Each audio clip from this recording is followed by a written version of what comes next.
That bad boy from Friday Night Lights, we're gonna make him a big star, I tells ya, a big star! Oh, Taylor Kitsch. What's the opposite of a Midas touch? Because everything you've ever had a hand in will probably end up on an episode of Anything Nice to Say. Here's the first part in the Taylor Kitsch series.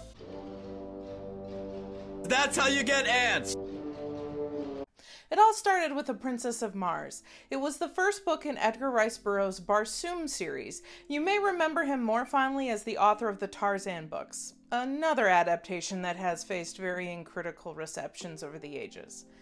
Walt Disney Pictures picked up the cause to adapt the Barsoom series in the late 2000s after a previous attempt in the 1980s stalled out. Let's start by taking a look at some of the key players. First, writer-director Andrew Stanton, whose previous directorial work included Finding Nemo and WALL-E. He's also credited as a writer of Toy Story, A Bug's Life, Toy Story 2, and Monsters, Inc. You can chalk that up to the collaborative nature of Pixar if you like, but I don't know how great of a role he had in those films. Second, writer Mark Andrews, also from Pixar. The third writer on the project was Michael Chabon, best known for the books The Amazing Adventures of Cavalier and Clay and The Yiddish Policeman's Union. Given the nature of Hollywood, I don't know who did what when, but I do know what we're gonna do, see if we can find anything nice to say about John Carter. We start in the year 1881, where Edgar Rice Burroughs is attending the funeral of his uncle John Carter. Edgar is played by the kid from Spy Kids, not a kid anymore.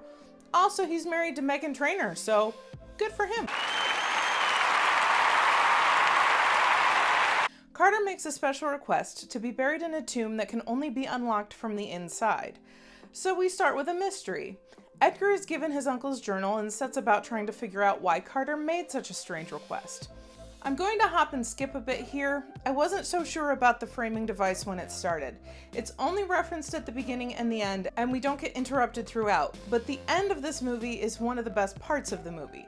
The story that Edgar is reading catches up with the framing device. Once everything clicks into place, it's pretty fun to watch.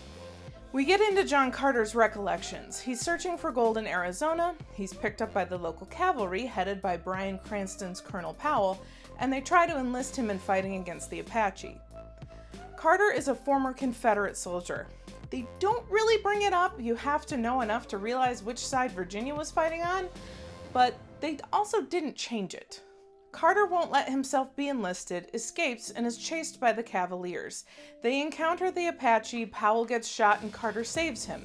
It's a good moment. Carter has an I don't fight for anything mentality, but still chooses to save Powell. We see enough goodness in his character. They flee to a cave that the Apache are afraid of. It's full of gold. Carter has a scuffle with someone, grabs a medallion, and gets teleported to Mars.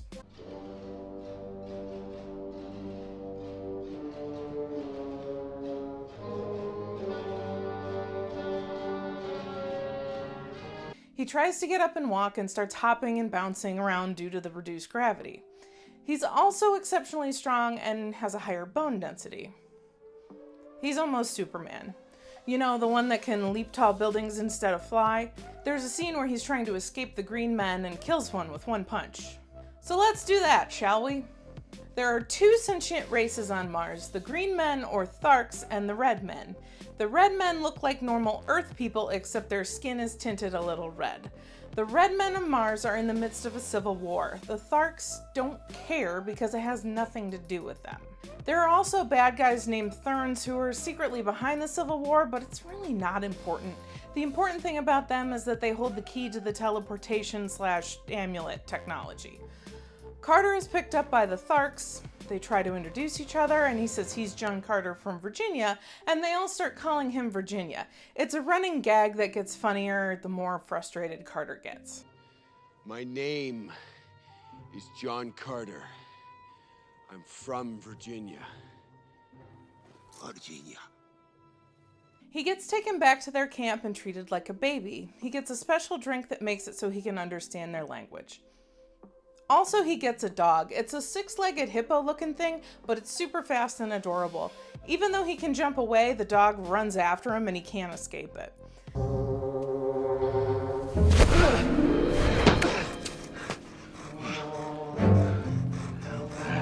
Did you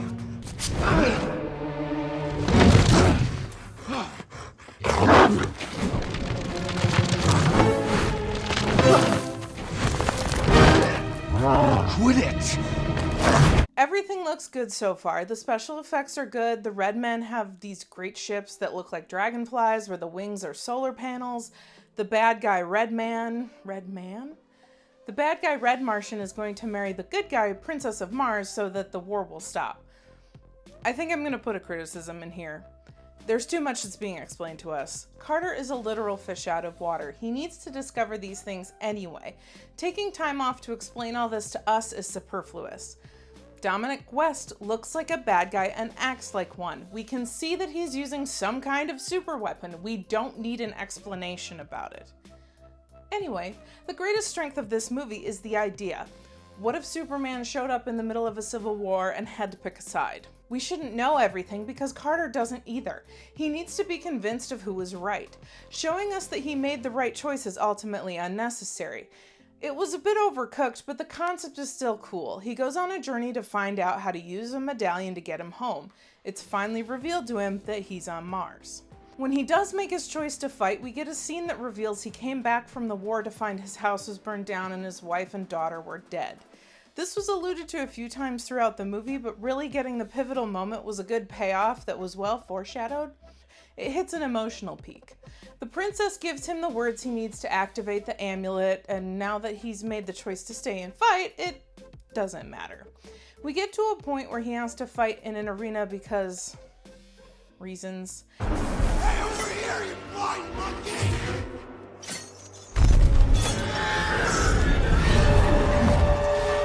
He saves people, he becomes the leader of the Tharks through trial by combat.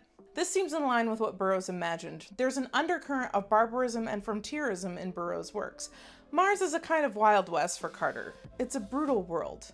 He rounds up the Tharks to go save the princess from marrying the bad guy. Bing bang boom, he's not John Carter of Barsoom anymore, he's John Carter of Mars.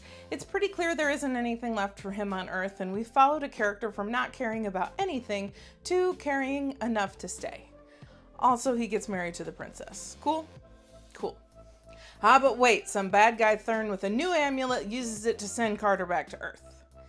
He lands back in the cave completely covered in dust. He turns to Powell, who has become a skeleton by the mouth of the cave. So, I like that idea and that effect. It shows how much time has passed. But if Carter is just astral projecting to Mars instead of teleporting, why would Powell stay there? When he's astral projecting, it looks like he's dead, so Powell would have no reason to stay. Wouldn't he crawl off and find someone to save him? You can argue that he succumbed to his gunshot wound, and I'll follow you on that, but still, he could have crawled away from the cave. Anyway, Carter becomes obsessed with finding a new amulet. He travels the world on digs and excavations. He finds one, but before he can use it, he dies. The framing catches up here. Edgar runs to the tomb and figures out the secret code to opening it so that he can get the amulet. A Thurn appears behind him to raid the tomb and steal it when Carter, alive and well after all, shows up and kills the Thurn. See? He didn't actually find an amulet. He just faked it to try to draw Thurn out of hiding.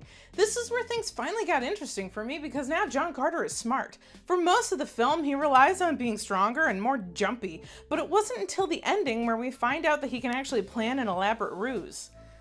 Unfortunately, this is the end.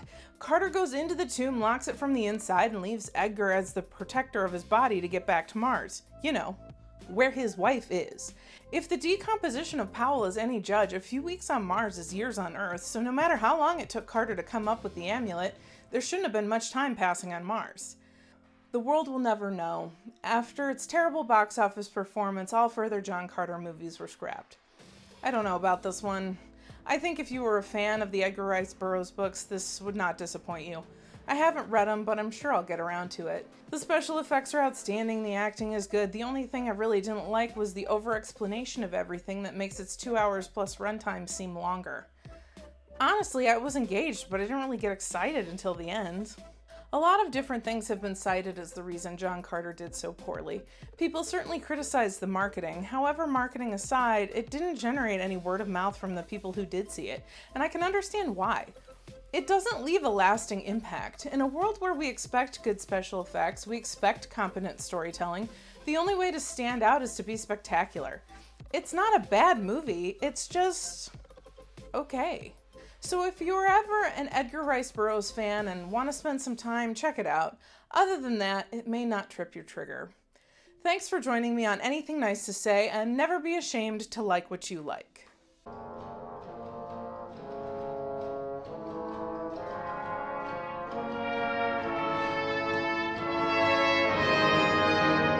Please like, share, and subscribe. Hit the notification bell if you want to know when we release a video. Check out our merch store and Patreon. We have new designs at our merch store, so